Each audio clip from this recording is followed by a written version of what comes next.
ಸ್ನೇಹಿತರೆ, ಎಲ್ಲರಿಗೂ ನಮಸ್ಕಾರ. ಆಗಸ್ಟ್ 15 ದೇಶದ ಸ್ವಾತಂತ್ರ್ಯ ದಿನಾಚರಣೆ. ದೇಶದಲ್ಲಿ ಎಲ್ಲ ಕಡೆನೂ ಕೂಡ ನಾವು ಸರ್ಕಾರದಿಂದ ಮತ್ತು ಶಾಲೆ ಇಂಥ ಕಡೆ ಕಚೇರಿಗಳಲ್ಲಿ ಸ್ವಾತಂತ್ರ್ಯ ದಿನವನ್ನು ಆಚರಣೆ ಮಾಡ್ತೇವೆ.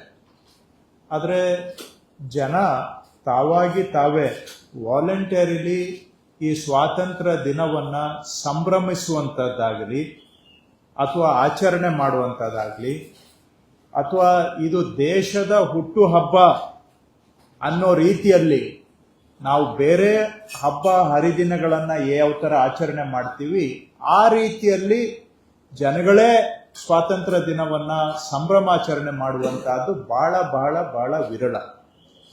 ಸರ್ಕಾರದ ಸರ್ಕಾರಿ ಕಾರ್ಯಕ್ರಮ, ಅಧಿಕೃತ ಕಾರ್ಯಕ್ರಮಗಳು ಆಗ್ತವೆ. ಅವು ಒಂದು ರೀತಿ ಪ್ರತಿ ವರ್ಷ ಅದೇ ಒಂದು ರೂಪರೇಷೆಗಳು ಇರ್ತದೆ. ಅದಕ್ಕೆ ಒಂದಷ್ಟು ಜನ ಬರೋರು ಅವರೇ ಇರ್ತಾರೆ. ಆದರೆ ಎಲ್ಲೂ ಕೂಡ ಸ್ವಯಂ ಪ್ರೇರಣೆಯಿಂದ ಸಂಭ್ರಮಾಚರಣೆ ಅನ್ನುವಂಥದ್ದು ಇಲ್ಲ. ದೇಶದ ಹುಟ್ಟುಹಬ್ಬ ಅಂತ ಹೇಳಿದ್ರೆ ನನ್ನ ಪ್ರಕಾರ ಆ ರೀತಿ ಇರಬಾರ್ದು. ಎಲ್ಲರೂ ಸೇರಿ ದೇಶದ ಹುಟ್ಟುಹಬ್ಬವನ್ನ ಸಂಭ್ರಮಾಚರಣೆ ಮಾಡಬೇಕು. ಸ್ವಾತಂತ್ರ್ಯ ಬಂದ ದಿನ ಅನ್ನೋದು ನಮ್ಮೆಲ್ಲರಿಗೂ ಕೂಡ ಒಂದು ಮನಸ್ಸಿನಲ್ಲಿ ಭಾವನೆಯನ್ನ ಮೂಡಿಸ್ಬೇಕು. ದೇಶದ ಬಗ್ಗೆ ಪ್ರೇಮ ಬರೀ ಭಾಷಣದಲ್ಲಿ ಅಲ್ಲ, ಸಂಭ್ರಮಾಚರಣೆ ಮುಖಾಂತರನೂ ಕೂಡ ಇರಬೇಕು. ಮತ್ತು ಜನ, ಮಕ್ಕಳಾಗ್ಲಿ ಫ್ಯಾಮಿಲೀಸ್ ಆಗಲಿ ಜೊತೆಗೂಡಿ ಬೇರೆ ಹಬ್ಬ ಮಾಡ್ದಂಗೆ ಸ್ವಾತಂತ್ರ್ಯ ಹಬ್ಬವನ್ನು ಕೂಡ ನಾವು ಮಾಡಬೇಕು. ಇದು ಸ್ವಾಭಾವಿಕವಾಗಿ ಏನಾಗಿದೆ, ಈಗ ಸದ್ಯಕ್ಕೆ ಸ್ವಾತಂತ್ರ್ಯ ದಿನ ಅಂತ ಹೇಳಿದ್ರೆ ರಜಾ ದಿನ ಅನ್ನೋದಕ್ಕೆ ಸ್ವಲ್ಪ ಹೆಚ್ಚು ಕಡಿಮೆ ಅಲ್ಲಿಗೆ ಸೀಮಿತ ಆಗ್ಬಿಟ್ಟಿದೆ. ಅವತ್ತು ಬೇರೆ ಏನೂ ಚಟುವಟಿಕೆ ಇಲ್ಲ. ಏನೋ ಶನಿವಾರ ಭಾನುವಾರ ಕೂಡ್ಕೊಂಡು ಬಂದ್ರೆ ಎಲ್ಲಾದ್ರೂ ಹಾಲಿಡೇಗೆ ಹೋಗೋದು, ಇಲ್ಲ ಅಂದ್ರೆ ಶಾಪಿಂಗ್ ಮಾಲ್ಗೆ ಹೋಗೋದು, ಇಷ್ಟೇ ಆಗ್ಬಿಟ್ಟಿದೆ. ಕೆಲವು ಬೆಂಗಳೂರಂತ ನಗರಗಳಲ್ಲಿ ಕೆಲವು ನಿವಾಸಿಗಳು ಅಪಾರ್ಟ್ಮೆಂಟ್ಗಳಲ್ಲಿ ಒಂದು ಫ್ಲಾಗ್ ಹೋಯಿಸ್ಟಿಂಗ್ ಮಾಡ್ತಾರೆ, ಏನಾದ್ರೂ ಒಂದು ಸಣ್ಣ ಪುಟ್ಟ ಸಾಂಸ್ಕೃತಿಕ ಕಾರ್ಯಕ್ರಮ ಮಾಡ್ತಾರೆ.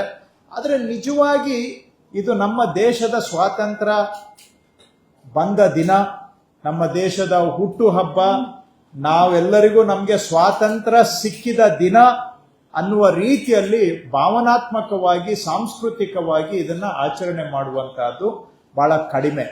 ಬೇರೆ ಹಬ್ಬಗಳನ್ನೆಲ್ಲ ನಾವು ಆಚರಣೆ ಮಾಡ್ತೇವೆ, ಸ್ವಾತಂತ್ರ್ಯ ಹಬ್ಬನು ಯಾಕೆ ಆಚರಣೆ ಮಾಡಬಾರದು ಅಂತ ಹೇಳಿ ಈ ವರ್ಷ ಆಗಸ್ಟ್ 15ರಂದು ಒಂದು ಫ್ರೀಡಮ್ ಹಬ್ಬ ಅಂತ, ಜನಗಳ ಸಂಭ್ರಮಾಚರಣೆ, ಇದು ಫ್ರೀಡಮ್ ಹಬ್ಬ, ಜನಗಳ ಸಂಭ್ರಮಾಚರಣೆ ಮಾಡಬೇಕು ಅಂತ ಹೇಳಿದ್ರೆ ಅಂತ ತೀರ್ಮಾನ ಮಾಡಿದ್ದೇವೆ.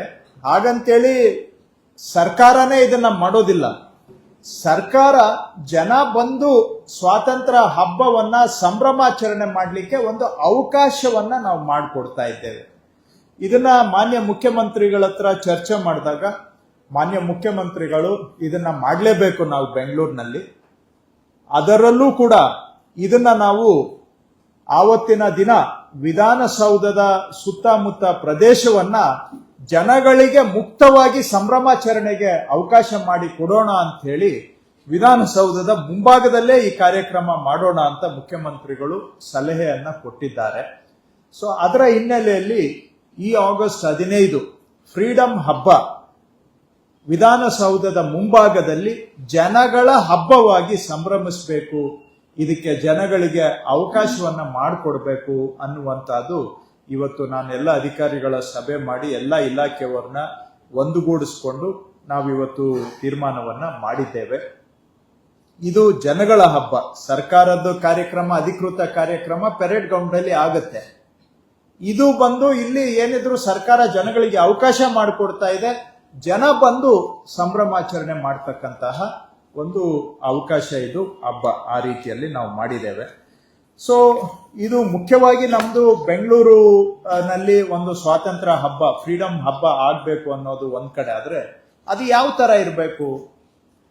ಬೆಂಗಳೂರು ಅಂದ್ರೆ ಎಲ್ಲರ ಊರು. ಇದು ಬೆಂಗಳೂರು ಎಲ್ಲರ ಊರು, ನಮ್ಮೂರು, ನಿಮ್ಮೂರು, ಎಲ್ಲರ ಊರು ಬೆಂಗಳೂರು.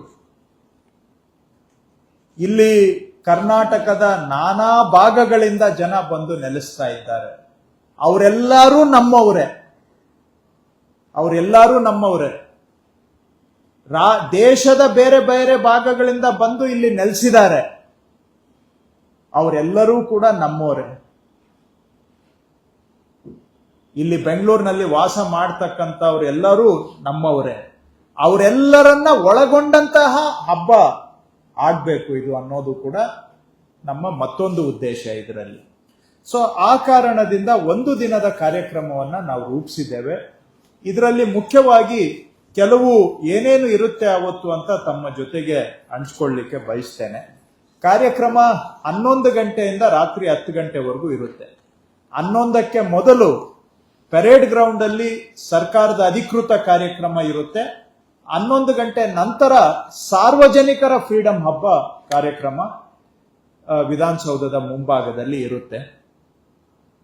ಅವತ್ತು ಬೆಳಿಗ್ಗೆ 11 ಗಂಟೆಯಿಂದ ರಾತ್ರಿವರೆಗೆ ಅಲ್ಲಿ ಈ ಕರಕುಶಲ ಅಂಗಡಿಗಳು, ಕ್ರಾಫ್ಟ್ ಸ್ಟೋರ್ಸ್ ಅಂತೀವಲ್ಲ, ಕೆಲವೆಲ್ಲ ಕೈಮಗ್ಗದ್ದು ಅಥವಾ ಕೆಲವರು ಬೇರೆ ಏನೋ ಉಡುಗೊರೆ, ಆಟದ ಗೊಂಬೆ, ಈ ತರದ್ದು ಎಲ್ಲ ಕ್ರಾಫ್ಟ್ ಸ್ಟೋರ್ಸು ಮತ್ತೆ ಫುಡ್ ಸ್ಟಾಲ್ಸು, ಈ ತರದ್ದು ದಿನಪೂರ್ತಿ ಒಂದು 50-60 ಸಣ್ಣ ಸಣ್ಣ ಅಂಗಡಿಗಳನ್ನು ವಿಧಾನಸೌಧದ ಸುತ್ತ ಆಯೋಜನೆ ಮಾಡಿ ಅವ್ರಿಗೆ ಅವಕಾಶ ಕೊಡ್ತೇವೆ. ಇದರಲ್ಲಿ ಮೆಜಾರಿಟಿ ಕೆಲವು ಏನು ಕ್ಲಾತ್ ಹ್ಯಾಂಡಿಕ್ರಾಫ್ಟ್ಸ್, ಬೇರೆ ಕ್ರಾಫ್ಟ್, ಈ ಕುಟುಂಬ ಸಂಭ್ರಮಿಸಿದ್ರೆ ಇಡೀ ಊರು ಸಂಭ್ರಮಿಸಿದ ಹಾಗೆ. ಸೊ ಮಕ್ಕಳ ಕೇಂದ್ರಿತ ಸ್ವಾತಂತ್ರ್ಯ ಫ್ರೀಡಂ ಹಬ್ಬ ಆಗ್ಬೇಕು ಅಂತೇಳಿ ಮಕ್ಕಳಿಗೆ ವಿಶೇಷವಾದಂತ ಆದ್ಯತೆಯನ್ನ ಇದರಲ್ಲಿ ನಾವು ಕೊಟ್ಟಿದ್ದೇವೆ. ಸೊ ಇದರಲ್ಲಿ ಮಕ್ಕಳಿಗೆ ಕೆಲವು ಗೇಮ್ಸ್, ಸ್ವಾತಂತ್ರ್ಯಕ್ಕೆ ಸಂಬಂಧಪಟ್ಟ ಹಾಗೆ ಗೇಮ್ಸು, ಮತ್ತೆ ಮಕ್ಕಳಿಗೆ ಕೆಲವು ಏನು ಚಿತ್ರ ಬರೆಯುವಂತಹದ್ದು, ಆರ್ಟು, ಕ್ರಾಫ್ಟು, ಮಕ್ಕಳಿಗೆ ಆಟಗಳು, ಹಾಗೆ ಮಕ್ಕಳಿಗೆ ಕೆಲವು ಅವ್ರಿಗೆ ಮುಖದ ಮೇಲೆ ಬಣ್ಣ ಹಚ್ಕೊಳ್ಳೋದು ಇರುತ್ತೆ, ಕೆಲವರಿಗೆ ಬ್ಯಾಗ್ ಮೇಲೆ ಏನೋ ಒಂದು ಪ್ರಿಂಟ್ ಮಾಡೋದು, ಈ ತರಹ ಮಕ್ಕಳ ಕೇಂದ್ರಿತ ಸುಮಾರು ಕಾರ್ಯಕ್ರಮಗಳನ್ನ ನಾವು ಅಲ್ಲಿ ಆಯೋಜನೆ ಮಾಡ್ತಾ ಇದ್ದೇವೆ. ಎರಡನೇದು, ಮಕ್ಕಳು ಜೊತೆ ಯಾರಾದ್ರೂ ಅವರು ಫ್ಯಾಮಿಲಿಯವರು ಬಂದ್ರೆ ಮಕ್ಕಳೇ ಪಾಸು, ಅವ್ರಿಗೆ ಬೇರೆ ಏನು ಪಾಸ್ ಇಲ್ಲ. ನೀವು ತಂದೆ ತಾಯಿ ಅಜ್ಜ ಅಜ್ಜಿ ಬಂದ್ರೆ ನಿಮ್ಗೆ ಪಾಸ್ ಯಾರು ಅಂದ್ರೆ ನಿಮ್ಮ ಮನೆಯ ಮಗುವೇ ನಿಮ್ಗೆ ಪಾಸು. ಆ ಪಾಸ್ ಇದ್ರೆ ಅವ್ರಿಗೆ ಅವತ್ತು ವಿಧಾನಸೌಧ ಅಸೆಂಬ್ಲಿಗೆ ಆಕ್ಸೆಸ್ ಅನ್ನ ಕೊಡ್ತೇವೆ. ವಿಧಾನಸೌಧ ಗ್ಯಾಲರಿಯಲ್ಲಿ ಮುಕ್ತವಾಗಿ ಅವ್ರಿಗೆ ಅವಕಾಶ, ಸಪರೇಟ್ ಪಾಸ್ ಬೇಕಾಗಿಲ್ಲ, ನಿಮ್ಮ ಕುಟುಂಬಕ್ಕೆ ನಿಮ್ಮ ಮಗುನೇ ಪಾಸ್. ಫ್ಯಾಮಿಲಿ ಮೆಂಬರ್ಸು ಮಕ್ಕಳ ಜೊತೆಗೆ ಬಂದ್ರೆ ಆ ಮಕ್ಕಳ ಮುಖ ನೋಡಿ ಅವರಿಗೆ ಅಸೆಂಬ್ಲಿಗೆ ನಾವು ಅವತ್ತು ಫ್ರೀ ಎಂಟ್ರಿಯನ್ನ ಕೊಡುವಂತಹದ್ದು ಕೂಡ ನಾವು ಎಲ್ಲ DPR, ಪೊಲೀಸು ಎಲ್ಲರ ಜೊತೆ ಮಾತಾಡಿದ್ದೇವೆ. ಹಾಗೆ ಮಕ್ಕಳಿಗೆ ಕ್ವಿಜ್,